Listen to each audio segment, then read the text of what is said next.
জাতীয়তাবাদী দল যতবার দেশ পরিচালনার দায়িত্ব পেয়েছে প্রত্যেকটা সময় জনগণের কল্যাণে জনবান্ধব কর্মসূচি নিয়ে জনগণের সেবা করেছে। সেই শহীদ রাষ্ট্রপতি জিয়া রহমান সাহেবের কথা আজকে শ্রদ্ধার সাথে স্মরণ করছি, যিনি ছিলেন বহুদলীয় গণতন্ত্রের প্রবক্তা, বাংলাদেশের সফল একজন রাষ্ট্রপতি। মাত্র 3.5 বছরের শাসন আমলকে একটা স্বর্ণযুগ বলা হয়। সুজলা সুফলা শস্য শ্যামলা পরিপূর্ণ সমৃদ্ধশালী একটি বাংলাদেশে পরিণত হয়েছিল। আজকের যে খাল কাটা কর্মসূচি, সেই কর্মসূচি চালু করেছিলেন উনি এত দূরদর্শী ছিলেন। শুধু খাল কাটা কেন, আমরা যদি আজকে গার্মেন্টস সেক্টরের কথা বলি, এই গার্মেন্টস সেক্টরের যে শুরু সেটাও ওনার হাত দিয়ে। আজকে যদি আমরা প্রবাসী ভাইয়েরা রেমিটেন্স যোদ্ধাদের কথা বলি, বিদেশে শ্রমিক রপ্তানি করা, সেটাও শহীদ রাষ্ট্রপতি জিয়া রহমান সাহেবের হাত দিয়ে হয়েছে।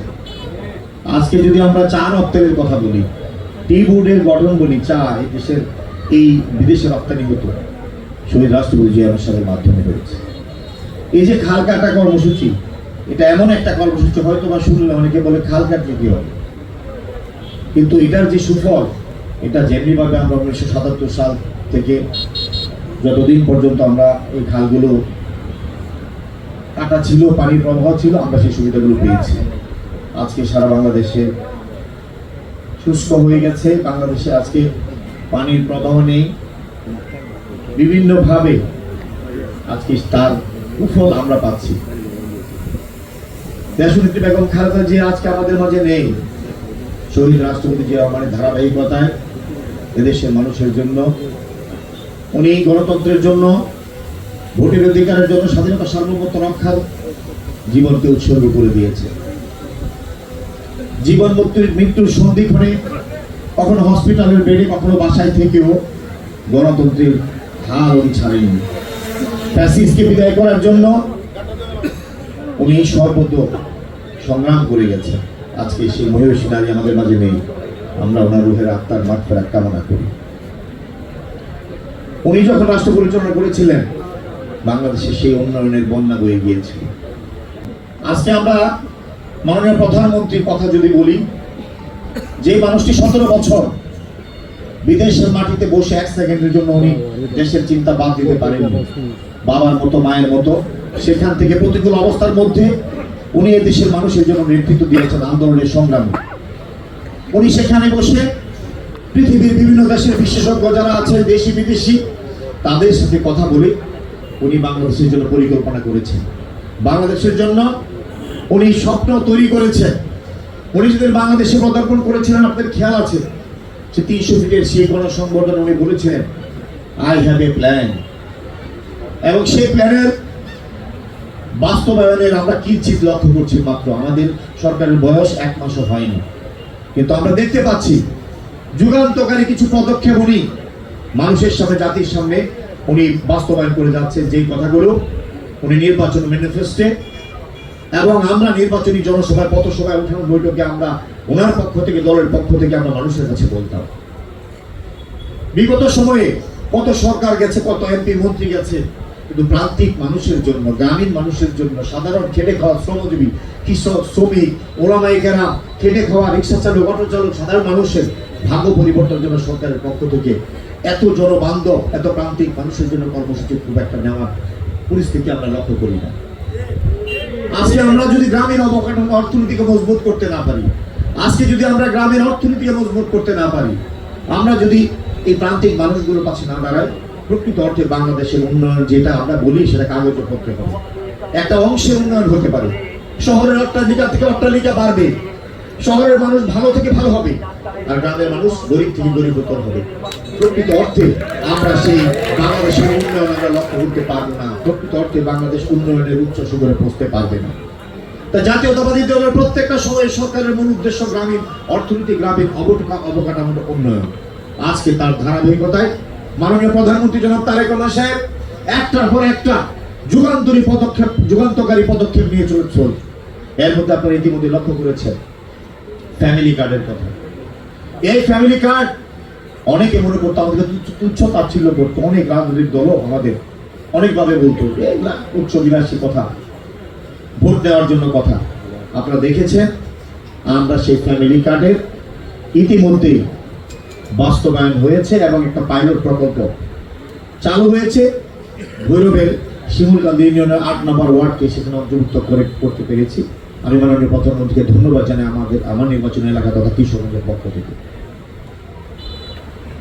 প্রায় 4 কোটি পরিবার প্রতি মাসে 2-2.5 হাজার টাকা করে পাবেন। আমার ভৈরবের শিমুলকান্দি ইউনিয়নের একটি ওয়ার্ডের মধ্যে 1178টি খানা ছিল, 1178টি পরিবার ছিল। তার মধ্যে বিভিন্ন ক্রাইটেরিয়ার কিছু বাদ করেছে। 1010 জন পরিবার যেদিন উদ্বোধন হলো, উদ্বোধনে মাননীয় প্রধানমন্ত্রী যখন সুইচ টিপে উদ্বোধন করলেন, সাথে সাথে 1 সেকেন্ডের মধ্যে 1010 জন পরিবারের মোবাইলে সে 2.5 টাকা করে চলে আসছে। এটা আজকে স্বপ্ন নয়, এটা আজকে পরিকল্পনা নয়, এটা আজকে বাস্তব। পর্যায়ক্রমে 5 বছরে 4 কোটি পরিবার এই টাকাটা পাবে প্রতি মাসে 2.5 টাকা। এটা ঐতিহাসিক একটি কর্মসূচি। আপনারা দেখেছেন ইতিমধ্যে ইমাম, মুয়াজ্জিন এবং ধর্মীয় স্কলার যারা বিভিন্ন অন্যান্য ধর্মের, তাদের জন্য মাসিক সম্মানী ভাতা এবং মুসলমানদের যেমন কুরবানি, রোজারি,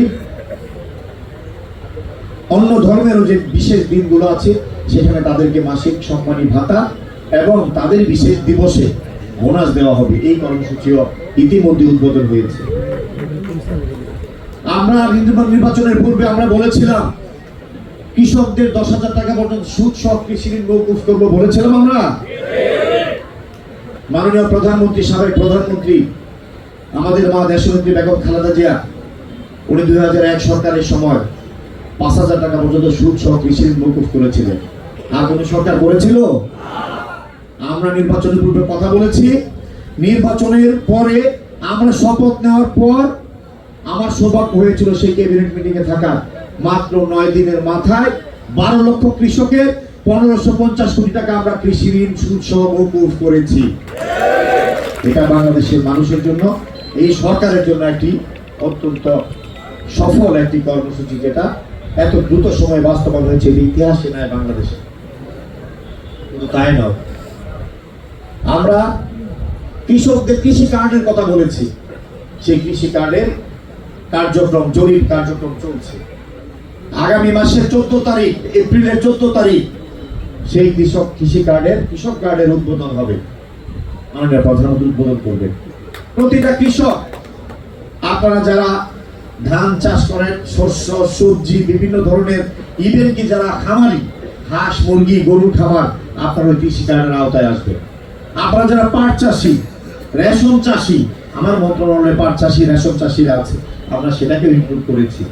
আমরা এই প্রান্তে এই কৃষকদেরকে তাদের পাশে দাঁড়াবো, কৃষক কার্ড দেব। সেই কৃষক কার্ডের মাধ্যমে আপনারা যেমন বীজ, সার, কীটনাশক কেনার জন্য ভর্তুকি পাবেন, টাকা পাবেন, আপনারা আবহাওয়ার বার্তা পাবেন, আপনারা জানতে পারবেন আগামীকাল যে খেতে সার দিবেন কালকে কি আকাশটা মেঘলা থাকবে না কালকে বৃষ্টি হবে। আপনি যদি সারটা সকালে দেন, সাথে সাথে বৃষ্টি হয়, তাহলে সারটা ধুয়ে গেলে ফসলের কোনো উপকার আসবে? আপনাকে অগ্রিম আবহাওয়া বার্তা দেওয়া হবে, আপনার মোবাইলে চলে আসবে। আপনি কৃষি কার্ডের আওতায় যখন আসবেন, আপনি নাগরিক অনেক সুযোগ সুবিধা, অনেক কিছু পাবেন। এমনি ভাবে প্রত্যেকটা শ্রেণী পেশা মানুষের কল্যাণে আমরা কাজ করে যাচ্ছি। মাননীয় প্রধানমন্ত্রী, উনি এদেশের মানুষের জন্য যে পরিকল্পনা করেছেন, ধীরে ধীরে ধীরে ধীরে সেই পরিকল্পনা দৃশ্যমান হচ্ছে। আজকে আমরা সরকারি কর্মকর্তা এখানে আছি, সরকারি দলের নেতা কর্মীরা এখানে আছি, সংসদ সদস্য সহ জনপ্রতিনিধিরা আছি, সর্বস্তরের সুখীজন, সুশীল সমাজ, মুক্তিযোদ্ধা, সকল শ্রেণী পেশার মানুষ, খেটে খাওয়া সব সাংবাদিক বন্ধুগণ, আমরা এখানে উপস্থিত। আমরা এই দেশের নাগরিক। আমাদের এই দেশে আজকে প্রায় 54-55 বছর হয়েছে। আজকে দেশের মানুষের প্রকৃত অর্থে যে স্বাধীনতা যুদ্ধ, যার জন্য রক্ত দেওয়া, যার জন্য এই মানচিত্র, যার জন্য এই দেশ ভূখণ্ড, আমরা সেই প্রান্তিক বা এই মানুষের প্রতি আর উন্নয়ন কিন্তু আমরা দিতে পারি না। আজকে আমাদের প্রত্যেকটা মানুষকে আজকে আমার নিজ নিজ জায়গা থেকে দায়িত্ববান হতে হবে। আমরা আর হানাহানি নয়, আর বিভেদ নয়। আমরা অনেক সময় গড়িয়ে গেছি, এখন আমরা দেশের জন্য কাজ করতে চাই, দেশের কল্যাণে কাজ করতে চাই, মানুষের জন্য কাজ করতে চাই।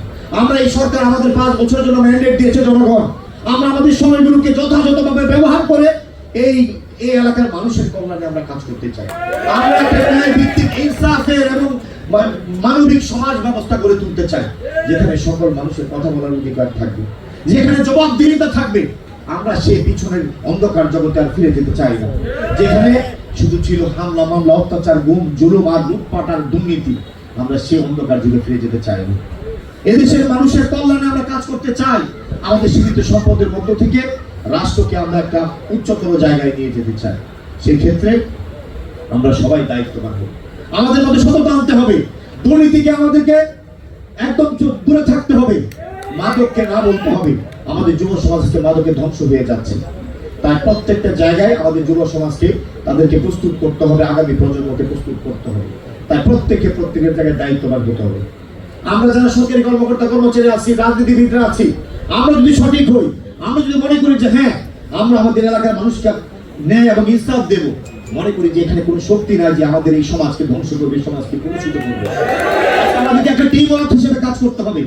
আমি মনে করি কিশোরগঞ্জ বাংলাদেশের মধ্যে একটা অন্যতম জেলা, যেখানে আন্দোলন সংগ্রামে, যেখানে ঐতিহ্যে, সংস্কৃতিতে, সবকিছুতে এই কিশোরগঞ্জের একটা ইতিহাস আছে।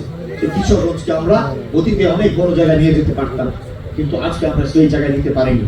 তাই আমরা আমাদের আগামী দিনে কর্মসূচি হবে আজকে কিশোরগঞ্জের 6টা নির্বাচনী এলাকাকে একটা সেই জায়গায় নিয়ে যাওয়া, যেখানে মানুষের কাঙ্ক্ষিত জায়গা, যেখানে মানুষের স্বপ্নের জায়গা, সেখানে আমরা নিয়ে যেতে চাই। আজকে আমরা আরিবিল খালের উদ্বোধন করছি। আমরা এখান থেকে উদ্বোধন করছি কিশোরগঞ্জের প্রত্যেকটা উপজেলার প্রতিটা খাল পর্যায়ক্রমে খনন করা হবে। এই কর্মসূচিগুলো সামনে আসছে।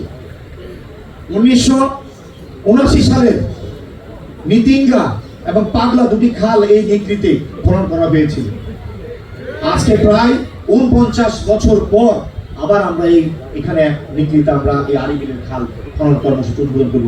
সবাই মাননীয় প্রধানমন্ত্রীর জন্য দোয়া করবেন। উনি যেভাবে বাংলাদেশের মানুষকে নেতৃত্ব দিয়ে যাচ্ছেন, আগামী দিনে যে স্বপ্ন দেখিয়েছে, স্বপ্ন বাস্তবায়নের দিকে যাচ্ছে, এদেশের মানুষ খাদ্যে স্বয়ংসম্পূর্ণ হবে।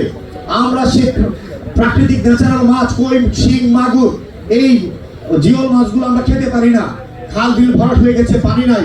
যদি এই খাল খনন হয়, প্রাকৃতিক পানি আসে, যেমনি ভাবে আমরা ফসলের জমিতে পানি ব্যবহার করতে পারবো, বিদ্যুতের খরচ কমে আসবে, ডিজেল এবং তেলের ব্যবহার কমে আসলে আমরা ফসল ফলাতে কস্টিং কম হবে, আমরা প্রাকৃতিক পানি দিয়ে আমাদের ফসল ফলাতে পারবো। তেমনি ভাবে আমাদের হারিয়ে যাওয়া সে কই মাছ, শিং মাছ, গজার মাছ, জিওল মাছগুলো আমরা খেতে পারবো। আমাদের সন্তানরা হৃষ্টপুষ্ট হবে। বাড়ির পিছনের পুকুরগুলো আমরা খনন করবো, আবার পানি আসবে, প্রাকৃতিক মাছ তৈরি হবে। এই খাল খননের মাধ্যমে আমাদের পানির প্রবাহ তৈরি হবে। তাই সেই কারণে আমরা সেই কর্মসূচির দিকে আবার মাননীয় প্রধানমন্ত্রী সেই কর্মসূচি শুরু করছে। তাই আমরা সবাই এই কর্মসূচিতে আজকে অংশগ্রহণ করবো। প্রশাসনের পক্ষ থেকে প্রশাসনকে আমি ধন্যবাদ জানাই। পানি উন্নয়ন বোর্ড সহ জেলা প্রশাসক, পুলিশ সুপার এবং ইউনো সাহেব সহ অন্যান্য কর্মকর্তারা যারা আজকের এই আয়োজনটি করেছেন, আপনাদেরকে সবাইকে ধন্যবাদ। আমরা এই এলাকায় এই কিশোরগঞ্জের আপনারা যারা প্রশাসনে আছেন প্রত্যেকে অনুরোধ করবো, সরকারের প্রতিটা কর্মসূচি দায়িত্বশীলতার সহিত, সততার সহিত এবং জনবান্ধব একটা প্রশাসনিক কাঠামো গড়ে তুলবে, যাতে মানুষ আপনাদের কাছে এসে সেবা পায়, মানুষ যাতে এখানে এসে কোনো আশাহত না হয়। আপনাদের উপর সরকারের ভাবমূর্তি নির্ভর করছে, আমাদের উপর সরকারের সফলতা নির্ভর করছে। আমরা সবাই মিলে সেই কাজগুলো করে যাব। সবচেয়ে বড় কথা, সামনে ঈদ, রাস্তাঘাটের যানজট ছিনতাই বাড়তে পারে। শহরের মানুষগুলো ব্যবসা করে যখন গ্রামে আসবে, রাস্তাঘাটে অনেক দিন কাজ হতে পারে। মাদকের ব্যাপারে প্রশাসনকে আমি অনুরোধ করবো, কোন দলীয় পরিচয় নয়, কোন দল কোন পরিবারে সেটা দেখার কোনো প্রয়োজন নাই। মাদককে টোটালি ভাবে মাননীয় প্রধানমন্ত্রী বলেছেন, মাদককে জিরো টলারেন্সে নিয়ে আসতে হবে। এখানে ওসি সাহেব আছেন, এসপি সাহেব আছেন, তেরোটা থানা, কোন নেতা কার বাড়ি কোনটা দেখার কোনো প্রয়োজন নাই। আপনাদের সঙ্গে হবে, আপনারা তাদেরকে প্রতিহত করবেন, আমরা আপনাদেরকে সহযোগিতা দিয়ে যাব। এই মাদক চিন্তাকারী, অন্যায়কারী, সন্ত্রাসীদের কোনো পরিচয় নাই, কোনো দলীয় ভাবে কোনো প্রোভাইডের কোনো সুযোগ নাই। থাকতে হবে, এটা আমাদের রাজনৈতিক কমিটমেন্ট, সরকারের কমিটমেন্ট, আমাদেরকে বাস্তবায়ন করতে হবে। তাই